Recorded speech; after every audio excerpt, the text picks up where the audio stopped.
Hello everyone, welcome to electrical department. Polytechnic fifth semester के जो subject है आपका PLC, micro control and SCADA, ये इसका तीसरा लेक्चर है। और तीसरे लेक्चर में आज हम देखेंगे function of various blocks, limitation of relay.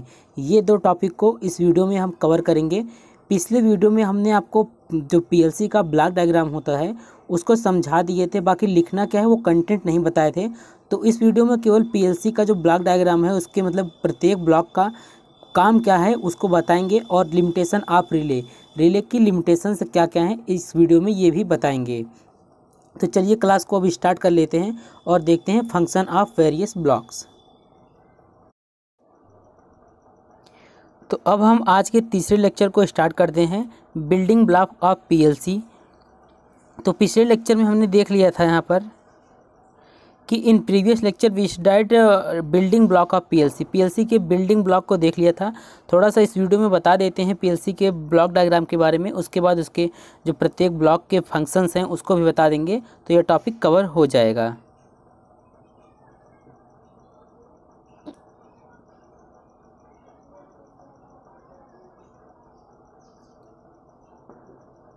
देखिए यही जो आपको फिगर दिखाएं यही आपको एग्जाम में बनाना है। इसमें क्या बताए थे आपको, जो पीएलसी का ये ब्लॉक डायग्राम आपको दिखाया गया है, इसमें 6 ब्लॉक्स होते हैं। Input module, output module, power supply, CPU, और यहाँ पर क्या होता है इसमें मेमोरी भी होता है, मेमोरी दिखाया नहीं हमने, और एक प्रोग्रामिंग डिवाइस। तो देखिए इसका थोड़ा सा वर्क बिल्कुल शॉर्ट में बता देते हैं, इसके बाद इसके प्रत्येक ब्लॉक का कार्य बताएंगे आपको। देखिए यहाँ पर जो इनपुट मॉड्यूल है, यहाँ पर क्या होता है इनपुट सेंसिंग डिवाइस लगा होता है। इस इनपुट सेंसिंग डिवाइस की मदद से हम क्या करते हैं, इनपुट सिग्नल देते हैं। उसके बाद क्या होता है, ये इनपुट जो होता है सीपीयू में जाता है, और जो भी इनपुट हम देते हैं सीपीयू उसको क्या करता है, प्रोसेस करता है, और प्रोसेस किस आधार पर करता है, जिस प्रकार से यहाँ हम प्रोग्राम किए रहते हैं। अब यहाँ से क्या होता है, ये प्रोग्रामिंग डिवाइस है, ये आपका लैपटॉप, कंप्यूटर या कैलकुलेटर हो सकता है। देखिए जब जो भी प्रोग्राम हम लिखते हैं वो क्या करते हैं सीपीयू में क्या करते हैं, सीपीयू में यानी कि पीएलसी को क्या करते हैं, हम प्रोग्राम करने के लिए हम प्रोग्रामिंग डिवाइस का यूज़ करते हैं। यही आपका होता है प्रोग्रामिंग डिवाइस। और इसके बाद क्या करते हैं, जब प्रोग्रामिंग कर लेते हैं उसके बाद अलग से हम क्या करते हैं, प्रोग्रामिंग डिवाइस को इससे कनेक्ट कर देते हैं सीपीयू से। होता क्या है, देखिए जो यहाँ पर एक केबल लगाते हैं, यहाँ पर जिससे प्रोग्रामिंग डिवाइस आपका लैपटॉप हो गया या फिर कंप्यूटर हो गया, यहाँ पर क्या करेंगे, एक इथरनेट केबल होता है, इथरनेट केबल क्या करेंगे सीपीयू से कनेक्ट कर देंगे।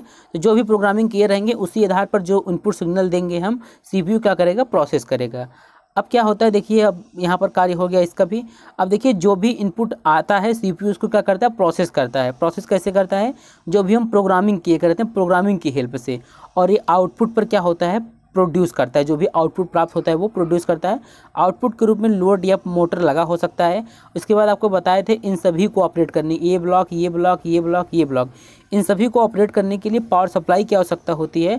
और पावर सप्लाई इसमें पीएलसी में 2 प्रकार के होते हैं, इंटरनल पावर सप्लाई और एक्सटर्नल पावर सप्लाई। तो यदि पावर सप्लाई बताए थे, अब इनके बारे में जो कंटेंट आपको लिखना है एग्जाम में वो बता देते हैं, लिखना कैसे है।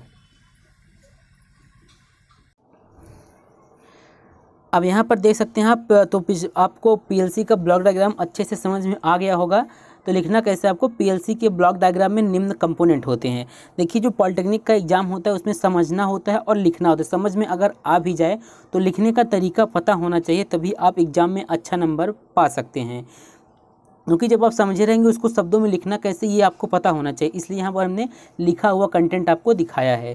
सबसे पहले आपको क्या करना है, सीपीयू, फिर क्या होता है इनपुट मॉड्यूल, फिर output module, memory, power supply, programming device.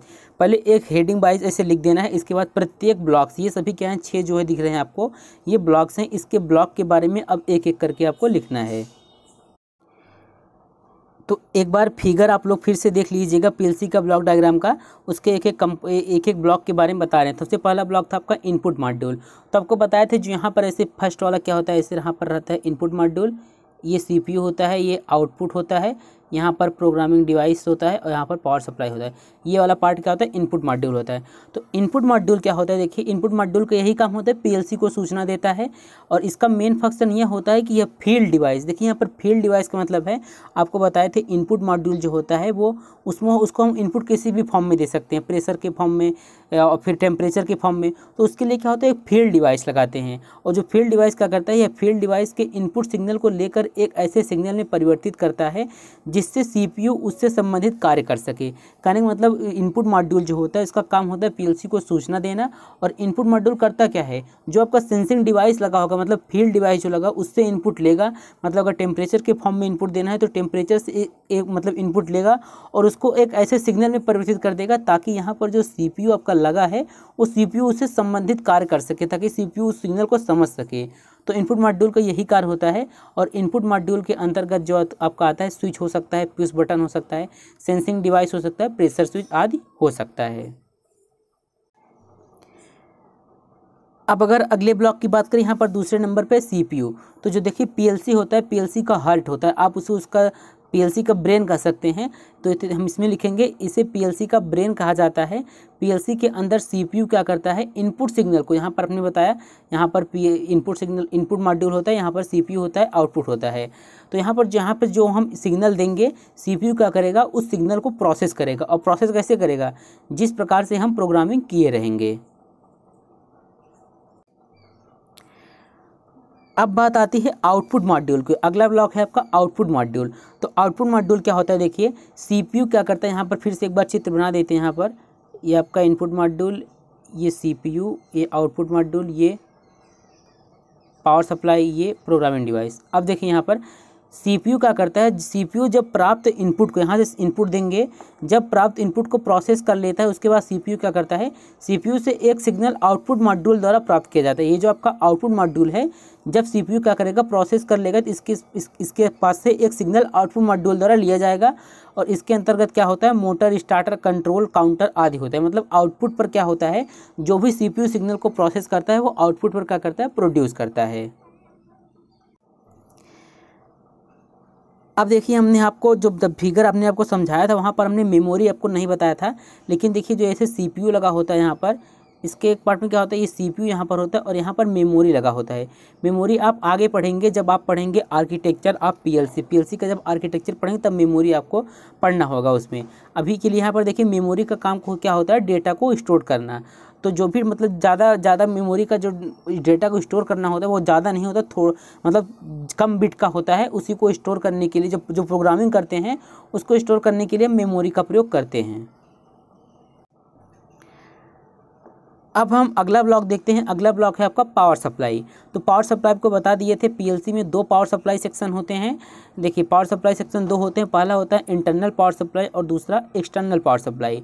Internal power supply जो होता है ये CPU मॉड्यूल को पावर सप्लाई प्रदान करता है, और जो एक्सटर्नल पावर सप्लाई होता है यह इनपुट और आउटपुट मॉड्यूल को सप्लाई प्रदान करता है। अब बात आती है कि जो CPU प्रोसेस करता है वो किस आधार पर करता है, प्रोग्रामिंग, जिस प्रकार से प्रोग्रामिंग किए रहते हैं। तो प्रोग्रामिंग डिवाइस क्या है, प्रोग्रामिंग के लिए हम PC या लैपटॉप का प्रयोग करते हैं, ये अलग से प्रयोग करते हैं। जैसे यहाँ पर PC या लैपटॉप ले लिए, इसमें क्या किया, प्रोग्रामिंग कर लिए, इसके बाद एक इथरनेट केबल लगाया और उसको क्या कर दिए, PLC से हम कनेक्ट कर दिए।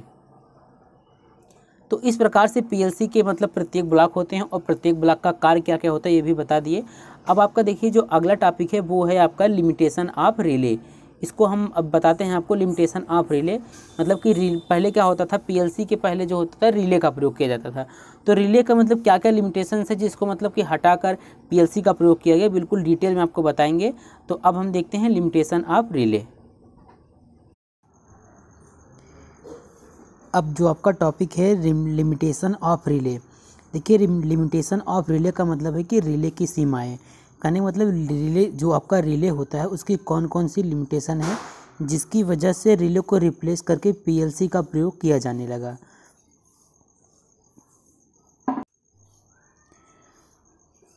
तो लिमिटेशन ऑफ रिले टॉपिक को समझने से पहले हम ये समझ लेते हैं कि रिले होता क्या है और रिले का मतलब कि रिले को हटाकर क्यों PLC का प्रयोग किया गया, इसको भी देखेंगे।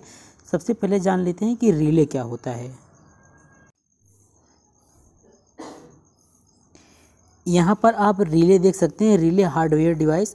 देखिए रिले क्या होता है, एक ऐसी डिवाइस होती है, इसकी सहायता से हम जो आपका मतलब कि रिले जो होता है एक ऐसी डिवाइस होती है, इसमें क्या होता है इलेक्ट्रिक की सहायता से किसी सर्किट को मतलब कि ऑन या ऑफ किया जाता है। पहले क्या होता था, रिले का प्रयोग जो होता था कंट्रोलिंग या प्रोटेक्टिंग या कंट्रोलिंग डिवाइस के रूप में पहले रिले का प्रयोग होता था। तो उसी का प्रयोग किया गया, मतलब कि इंडस्ट्री को ऑटोमेटिक बनाने में रिले का प्रयोग तो किया गया, लेकिन किन वजहों से रिले को हटाकर पीएलसी का प्रयोग किया गया, यही हमको पढ़ना है। तो आप यहाँ पर देख सकते हैं रिले क्या होता है, बस आपको यही जानना है। तो रिले एक ऐसी डिवाइस होती है जो इलेक्ट्रिक की सहायता से, मतलब बिजली की सहायता से किसी सर्किट को ऑन या ऑफ करता है। अब यहाँ पर इस चित्र में आप देख सकते हैं रिले लॉजिक सिस्टम का प्रयोग करके एक इंडस्ट्री को ऑटोमेटिक मतलब कंट्रोलिंग का जो कार्य है रिले के द्वारा किया गया है। तो आप यहाँ पर देख सकते हैं कितने जटिल तार, कितना देखने में ही जटिल लग रहा है। अगर इसमें कहीं फॉल्ट हो जाता है तो फॉल्ट को खोजने में भी बहुत दिक्कत होगा और फॉल्ट को रीसॉल्व करने में, मतलब कि सही करने में भी बहुत दिक्कत होगा। तो इसे ही हमने पहले क्या बताया था, हार्डवायर लॉजिक सिस्टम। तो यही होता है हार्डवायर कंट्रोल सिस्टम या लॉजिक सिस्टम। तो रिले कुछ इस प्रकार से, रिले का जो कंट्रोल पैनल होता है कुछ इस प्रकार से दिखता है। तो अब हमें लिमिटेशन ऑफ रिले में जो आपका पहला लिमिटेशन है वो यही है कि रिले से जो निर्मित कंट्रोल सिस्टम होता है, यहाँ पर आपको दो चित्र दिखाया हमने, जो कंट्रोल सिस्टम होता है वो उसका साइज जो होता है बहुत बड़ा होता है और काफ़ी भारी होता है। इसलिए रिले को क्या किया दिया गया, रिप्लेस करके पीएलसी का प्रयोग किया गया। तो पहला पॉइंट आपका यही है कि रिले से जो वो भी मतलब कि कंट्रोल सिस्टम बनाया जाता है वो बहुत बड़ा होता है और आकार में बहुत भारी होता है। अब दूसरा पॉइंट देखते हैं। दूसरा पॉइंट है कि रिले का कार्य जो होता है वो, मतलब कि रिले की जो एक्यूरेटी होती है कार्य करने की, वो बहुत कम होती है और रिले जो होता है कोई भी ऑपरेशन में क्या करता है, बहुत अधिक समय लगाता है। इन्हीं वजह से भी क्या किया गया, रिले को रिप्लेस किया गया पीएलसी से, मतलब पीएलसी का प्रयोग किया जाने लगा रिले को हटाकर। अब अगला पॉइंट देखते हैं। अगला पॉइंट है आपका रिले। जो आपका रिले सर्किट होता है वो रिले सर्किट द्वारा केवल कंट्रोलिंग का कार्य कर सकते हैं, जबकि पीएलसी में ऐसा कुछ नहीं है। पीएलसी के प्रयोग से हम कंट्रोलिंग के अलावा भी अन्य कार्य कर सकते हैं। और देखिए चौथा पॉइंट देखते हैं। चौथे पॉइंट में है रिले सर्किट में कोई फॉल्ट होने पर उसे ढूंढना कठिन होता है।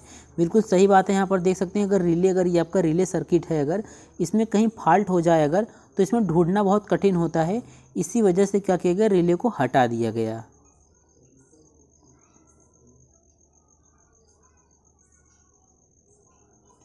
अब देखिए अगला पॉइंट देखते हैं। अगला पॉइंट है पॉइंट नंबर 5। पॉइंट नंबर 5 है कि रिले में प्रोग्राम को लिखा नहीं जा सकता। जैसे कि हमने आपको बताया, जब पीएलसी बता रहे थे आपको, तो पीएलसी में बताया था क्या होता है, एक प्रोग्रामिंग डिवाइस होती है, उसकी मदद से हम क्या करते हैं, प्रोग्राम करते हैं और उसी प्रोग्राम के आधार पर सीपीयू क्या करता है, इनपुट सिग्नल को प्रोसेस करता है। जबकि रिले में ऐसा कुछ नहीं होता है। रिले क्या करता है, रिले में हम प्रोग्रामिंग नहीं कर सकते हैं। अब अगला पॉइंट देखते हैं। अगला पॉइंट है पॉइंट नंबर 6। और रिले सर्किट की संरचना जो होती है देखने में ही क्या होती है, जटिल होती है। इसका फिगर हमने आपको दिखा दिया कि रिले की संरचना, सर्किट जो होती है उसकी जो संरचना होती है वो देखने में क्या होती है, बहुत जटिल होती है। अब अगला पॉइंट देखते हैं। अगला पॉइंट है कि रिले सर्किट का मेंटेनेंस व रिपेयर जो होता है अधिक कॉस्टली होता है। अगर जो रिले सर्किट होता है, हमने आपको दिखाया बहुत सारे वायर उसमें दिखाई दे रहे थे, अगर उसमें कहीं अगर उसका मेंटेनेंस करना हो या फिर रिपेयर करना हो तो वह बहुत ज़्यादा खर्चीला हो जाता है। अगला पॉइंट है कि रिले केवल एनालॉग सिग्नल पर कार्य करता है, जबकि पीएलसी ऐसा कुछ नहीं है। पीएलसी क्या होता क्या है कि सीपीयू जो सिग्नल को प्रोसेस करता है उसको जिस प्रकार का सिग्नल चाहिए होता है वहाँ से इनपुट मॉड्यूल से वो प्राप्त हो जाता है। तो पीएलसी जो आपका होता है डिजिटल और एनालॉग दोनों सिग्नल पर कार्य करता है, जबकि रिले जो होता है आपका केवल एनालॉग सिग्नल पर कार्य करता है। आपको रिले में मेमोरी नहीं होता है, जबकि पीएलसी में प्रोग्रामिंग डिवाइस जो प्रोग्रामिंग की जाती है उसको स्टोर करने के लिए, फिर डेटा को स्टोर करने के लिए मेमोरी होती है, जबकि रिले में क्या होता है, मेमोरी नहीं होता है।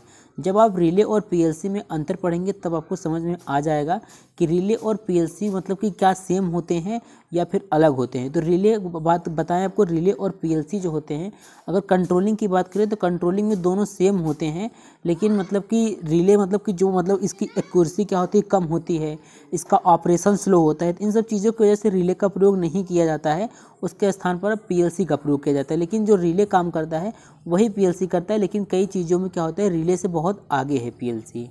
अब देखिए यहाँ पर रिले की रिलायबिलिटी जो विश्वसनीयता होती है वो भी कम होती है और यहाँ पर देखिए अगला पॉइंट है कि रिले की कंपन, ताप, आर्द्रता आदि की सहनशीलता कम होती है, जबकि पीएलसी इस प्रकार के सिचुएशन में काम करने में बहुत माहिर होता है। कहने मतलब जैसे कोई किसी भी प्रकार की सिचुएशन, जैसे कंपन की सिचुएशन हो या फिर अधिक टेम्परेचर हो या फिर अधिक ह्यूमिडिटी हो, तो उन सब सिचुएशन में कार्य करने के लिए रिले जो आपका पीएलसी होता है वो बेस्ट होता है, जबकि रिले इन सब सिचुएशन में इसकी सहनशीलता जो होती है कम होती है।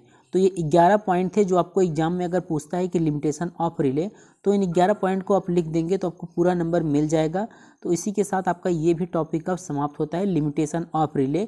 लिमिटेशन ऑफ रिले में यही पढ़ना था कि क्या क्या लिमिटेशन है, किन किन कारणों से रिले का उपयोग नहीं किया जाता है या पीएलसी को लाकर रिले को हटा दिया गया, तो यही लिखना था आपको लिमिटेशन ऑफ रिले में। अब अगला जो वीडियो होगा वो अगले टॉपिक पर होगा, जिसमें आपको बताएंगे कि मतलब कि जो प्रोग्रामिंग डिवाइस होता है, मतलब कौन कौन सी प्रोग्रामिंग लैंग्वेज उपयोग की जाती है पीएलसी की प्रोग्रामिंग करने के लिए। तो अब मिलते हैं नेक्स्ट वीडियो में।